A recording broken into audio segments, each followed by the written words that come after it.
Good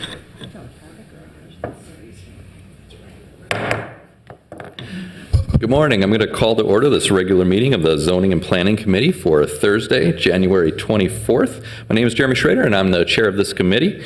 With me at the dais are Council President Bender, Councilmember Goodman, and Councilmember Gordon. Let the record reflect that we have a quorum. The first item on the agenda is the appointments to the Zoning Board of Adjustments for a 3-year term, beginning January 1st, 2019, and ending December 31st, 2021. This includes the appointment of Matthew Clark from Ward 7 and the reappointments of Eric Johansson from Ward 12, as well as Richard Sandberg from Ward 7. I understand there's been an update to the list of appointments, so I'll ask for a quick presentation from staff. Certainly, the Chair. As a quick note, item number 1, approving Matthew Clark. Matthew Clark has withdrawn his application, so staff was requesting that it be referred back to, that this item be referred back to staff so we can open up and find a new candidate. Okay, thank you. Just seeing if there's any questions from my colleagues. Seeing none, just want to see if there's anyone that'd like to speak to these appointments. Not seeing anyone, I'm going to now, well, actually, I need to open the hearing first, and I'll see if anyone wants to speak. Seeing no one, I'm going to now close the hearing. With that, I'll move to refer number 1.1 back to staff and approve 1.2, which is the reappointments of Eric Johansson and Richard Sandberg. Is there any discussion? Councilmember Goodman? Thank you, Mr. Chair. You know, I have a constituent who serves on this panel, and I think it's a really hard thing to do, and I'm grateful that he's doing it. But I do want to point out that we need women and people of color to apply for these positions. It's at a problem level, in my opinion, on the Board of Adjustment, where there's only one woman. And I'm not sure about the attendance of the woman who does serve either. We need to do our part to recruit people, in particular women, people of color, and people not in the 7th Ward. I have 2 of 8 already, and I'm happy to recruit more people, but I do think there'd be better geography would play a big part in it too. So I just want to encourage everybody to do their part to help with this particular commission, which seems to have an imbalance that is, in my mind, problematic. Thank you for that. Let the record reflect that we've been joined by Councilmember Ellison and Councilmember Reich. Are there any other comments? With that, I will move again to refer 1.1 back to staff and approve 1.2. All those in favor say aye. Aye. All those opposed say no. The ayes have it, and that motion carries. Thank you. We'll now move on to number 2, which is the consideration of an appeal that was on our last agenda but was postponed to today's meeting. This appeal was submitted by Gary Dacus and regarding the Zoning Board of Adjustment's decision to uphold the determination of the zoning administrator to deny a permit at 1100 Franklin Avenue East. I understand that the appellant has withdrawn the appeal, and we'll ask for a quick update from staff. Yes, thank you, Chair and Council members. You are correct in that we did receive a letter from the applicant withdrawing the appeal. I believe that's in your packets this morning. Just a little background on that. So when this was at the Board of Adjustment, the applicant did raise some issues during that public hearing that had not been fully considered by staff at that time and leading up to that. We had asked for a continuance last time so we could look into this a little bit more. There are 2 uses in the zoning code that are very similar to one another in nature that impacted this application. So the issue was whether or not this use met spacing to adjacent missions or missions within 1,000 feet of their proposed location. Mission is a use defined in the zoning code. I won't get into the details on, I won't read you the definition. I think you maybe have that information in front of you as well. We have a very similar use that was the result of a 2016 text amendment in the code now. That text amendment was actually to amend the way the definition of mission read in the code. That 2016 amendment created another use called community service facilities. Community service facilities are similar to missions in many ways. And actually the 2 uses that had been identified, the CES food shelf and the Marie Sandvik Center, after really going through those and analyzing both of the mission definition and the community service facility definition, staff felt that those uses were more consistent with the community service facility definition rather than mission. And with that, there would not be an issue with spacing. So that's laid out in a substantially similar memo that the zoning administrator prepared. And I believe that's been made available to you this morning. We have a quick question from Councilmember Gordon. Yep. So if they come back again wanting to put in their, is it a check cashing business or whatever, they will be allowed because we're going to redefine the mission as a community service center? That's correct. So community service facility doesn't actually have a spacing requirement, or the alternative financial establishments do not need to be spaced from community service facilities. I can read you the definition of that, if I can find it here. So a community service facility is a facility that provides services such as a food shelf, free clothing or supplies. Ancillary services such as counseling or vocational training may be provided. So certainly the CES food shelf, which does function almost exclusively as a food shelf, meets that definition. The Marie Sandvik Center themselves had identified themselves as more of a use that meets the community service facility definition, and that they're doing more clothing, snacks, and that sort of function within their facility. Not the mission definition is a facility that provides free meals, snacks, and day shelter. Neither use really falls under that day shelter category, nor do they provide full meals. So the community service facility definition was deemed to be more appropriate for each. I think the appellant was making the case they were a church, and we've decided they're not a church. So in talking with the zoning administrator, defining what is and is not a church gets to be a rather sticky issue for staff. So they may be a community service facility that's accessory to a church, or they could be a standalone community service facility. Either of those would fit without us having to make a determination as to whether or not they are a church.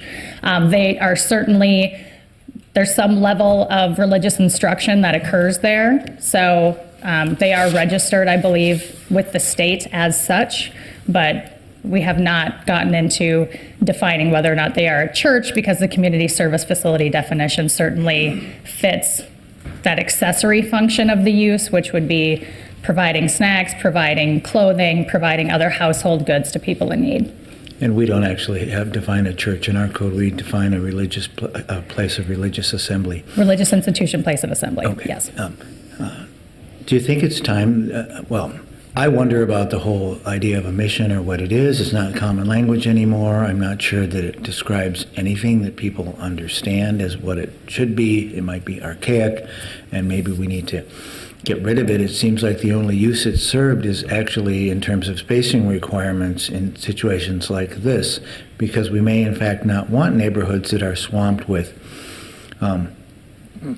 check cashing facilities are basically in predatory lending.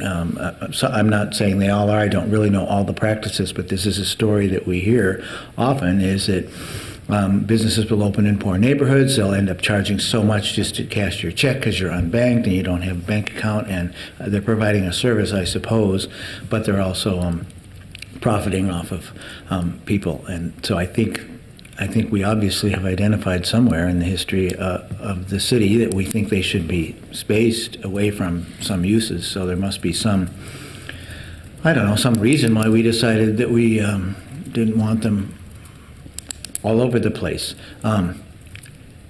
Do you know why we have the spacing requirement in the first place? You know, I do think previously and more historically, I can't speak to when the spacing requirement came into place. I wasn't part of the staff team that worked on that text amendment, but there were assumptions at that time that I believe are correct in some of the things that you've asserted right now. Whether or not that's true for every alternative financial establishment is certainly up for debate. An alternative financial establishment is a pretty broad term, so it can refer to check cashing facilities only. It can refer to payday loan facilities. It can refer to an industrial loan and thrift. So it's a fairly broad definition, but there was certainly some history, at least at the time that the spacing requirements were adopted, that related to concerns that you've stated in your test. But it wouldn't refer to a bank or a credit union? It would not, no. Interesting. I think we have some direction from staff.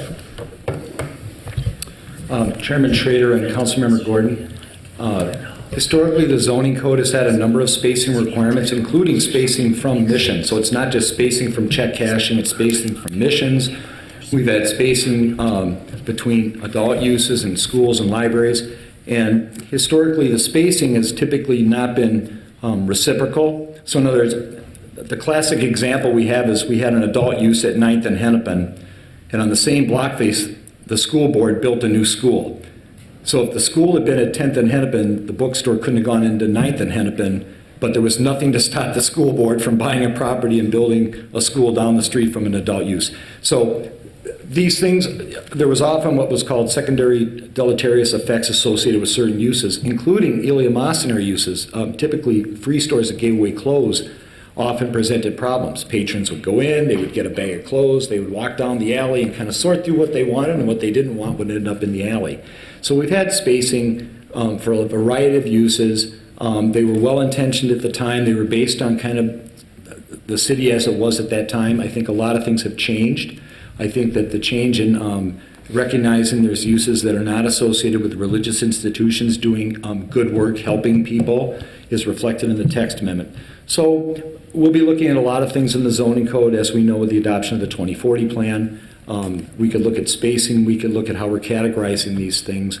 I think it's just a reflection of times have changed, but a lot of the need is still there. I think reasonable people can argue about these alternative financial institutions, which, by the way, was a new definition that came out of the state some years ago. So these regulations change over time. The regulatory framework changes, and that's why it's sometimes a struggle to figure out how we're classifying things. I think we landed on the right determination in this case, but I hear your point. And we will be examining kind of this whole basket of uses and spacing in the future. Thank you. Councilmember Ellison? So I just have a few questions. So clearly there was at least some assumption early on that this use in proximity to these other two institutions was not going to work. And then kind of upon further inspection, we've gone back and we've sort of considered, oh, okay, cool, then this is going to work. But there was initially some confusion there about whether this use worked or not. When it comes to sort of defining between a mission and can you remind me of the term again? Community service facility. Community service facility. Who's making that definition? Are the institutions themselves sort of opting into those terms, or are we making as an institution defining them for them? So the defining of the uses here was done with staff research. We actually did not involve either the CES Food Shelf or the Marie Sandvik Center in self-identification here. That could get even trickier, honestly, with the process. So the CES Food Shelf, clearly a community service facility in that it is pretty much solely a food shelf. And then the Marie Sandvik Center, again, they don't provide day shelter, which with that 2016 text amendment, that's really the one biggest distinction between community service facility and mission now at this point in time, is whether or not they're providing hot meals and day shelter for people. And that's not something that occurs there. So it's really more this snacks, meals. Again, religious services occur there also, and other programs. So after looking at it more closely, that's the determination. Yeah, but there was at least enough gray area for there to be some confusion on the front end. And Yes. and the reason that I'm bringing that up is because I think about sort of, again, I don't know the intent of the spacing requirement, but considering the neighborhood that I represent, I know that I don't want a lot of these predatory institutions in my neighborhood, right? And I'm worried that, okay, with these definitions and who gets to define them, are we sort of opening the floodgates? Can I expect a bunch of check cashing places to be approved in my ward, right? Can other wards expect that? We're going to kind of go back through, and as people who are really persistent, business owners are really persistent, right? But it's not to speak to the character of the business owners themselves, but these types of alternative financial institutions, they do take an undue amount of money out of the pockets of poor people, right? Regardless of the intent of the business owner. So I don't fault a business owner for trying to run their business, but as somebody who is tasked with protecting the neighborhood, I do sort of have a little bit of a stake in here in wondering, okay, what was the intent, behind this spacing requirement? And I guess I find it's a little bit troubling to me that, we're saying, okay, here's an institution that's going to take poor people's money, but that's no problem because they can walk down the street and get some free food at the food shelf, right? I am disturbed a little bit by the proximity of this institution to these other institutions, and just sort of wondering what kind of potential precedent this sets in terms of more institutions like this sort of parking themselves in more prominently in poor neighborhoods. I think one distinction that's important to make here is we're not changing anything with the regulations of alternative financial establishments with this. So the 2016 text amendment was something that was really aimed at changing how we were defining and looking at missions and what constituted a mission. Prior to that text amendment, the mission definition was very broad, and it did include things like food shelves. That text amendment that I believe was actually introduced by Councilmember Gordon really took a look at that and made it a broader use category for uses such as food shelves and uses that were providing other goods and services to people in need, because we wanted them to be able to serve people within the community. And a lot of these things, honestly, were already happening in community centers and accessory to churches at that time, but categorizing them as missions was problematic because then each one needed a conditional use permit, and then spacing requirements from one another came into play as well. So with this community service definition, the alternative financial establishments would still need to be spaced from existing and other alternative financial establishments and pawn shops. They still need to be spaced from missions. It's just that how we look at definition, how we define missions is a little more narrow now than it was in 2016. And you could certainly, I think it would be appropriate today if you want to direct staff to take another look at how we're treating missions themselves and get something on the work plan for us to take another look at that. That would certainly be appropriate. I appreciate the response, and I am going to sort of look into that. It almost seems to me that it's as important to enforce some kind of spacing requirement for these places that provide services as it is to these places that are missions. You know, having an alternative financial institution, you know, having a check cashing place next to a place that might be considered a mission is maybe even less problematic than having it right next to a food shelf. And so I just wanted to name that. And then also, I think that the fact that there was some, I think, initial difference of opinion, and then that opinion was changed, has me thinking, all right, well, what about the places that are sort of defined as missions that we haven't yet taken a second look at? Are we all of a sudden going to start taking a second look at them? Are we going to have more check cashing places sort of coming in and challenging, you know, oh, that's not a, you know, that's a food shelf. That's a, you know, this place provides services. It's not a mission. You know, I think that's the kind of thing that worries me. And in an environment where wealth extraction from poor people is already really encouraged, I don't want to be a part of a body that's going to further encourage that. And so that's sort of the layer behind my line of questioning. But I appreciate the responses and the opinion of staff. So thank you. Councilmember Goodman? Thank you, Mr. Chair. I want to remind us that whether or not we think a use is good is not really within our purview, and it certainly could be brought up as arbitrary and capricious, that some people think that the use is bad and others think it's good and necessary. I'll note that this particular facility has hundreds of supporters in the neighborhood. They're currently located in the exact same neighborhood, and many people want them to remain in the neighborhood. So I don't want to get us into saying sex uses are bad, sex uses are good. You know, some people in my ward, you know, think that CVS is bad, but a local pharmacy is good, or big box retailers are bad. I think we have to just remember that we have to treat them all equally and fairly, and we can't really judge. I understand that everyone has an opinion about whether or not strip clubs are good, or pawn shops are good, or check cashing facilities are good or bad, but we have to act in an impartial way to determine what is legally allowed based on people's property rights. And I really don't want us to get involved in suggesting that this particular organization or anyone like it doesn't have support, or there aren't people using it, or there aren't people choosing to use it. And I just want to warn us about that when we work towards putting new regulations in place. I can see spacing them from each other. I think that makes sense. That gets to Councilmember Ellison's concern about a proliferation of uses that he perceives as predatory to his constituents, but to say that they shouldn't be next to other uses, I think takes it a step too far. I'm someone who wants to eliminate the regulations as it pertains to sex uses in churches too. I don't think we should have very many spacing requirements like that, because it's making a moral judgment that I think in the end probably would not stand up in court. Councilmember Ellison? No, I really appreciate that. But if I did have to make a judgment, I would say that between check cashing places and strip clubs, I would say strip clubs probably have a more bring a more community benefit than check cashing places. That's my opinion. But okay, I'm joking. I'll stop. Never a dull moment in zoning and planning.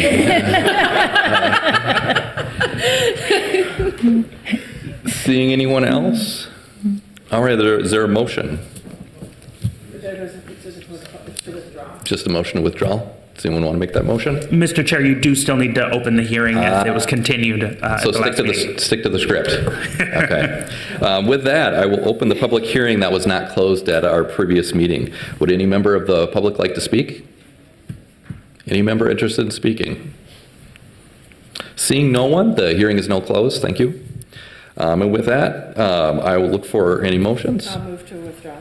Councilmember Goodman's motion is before us. All those in favor say aye. Aye. All those opposed say no. The ayes have it, and the appeal is withdrawn. The final item of the committee is related to the denial of an appeal regarding the property at 4757 Hiawatha Avenue. This item was forwarded to the committee last week from last week's meeting of the full council, but the council sent the item back to committee after the applicant requested an extension in order to make alterations to their original design. My understanding is the applicant is not yet ready to move forward, so that I will move to postpone the item to our March 21st regularly scheduled meeting. Is there any discussion? All right, all those in favor say aye. Aye. All those opposed say no. The ayes have it, and the motion carries. Seeing no further business before the committee, we are adjourned.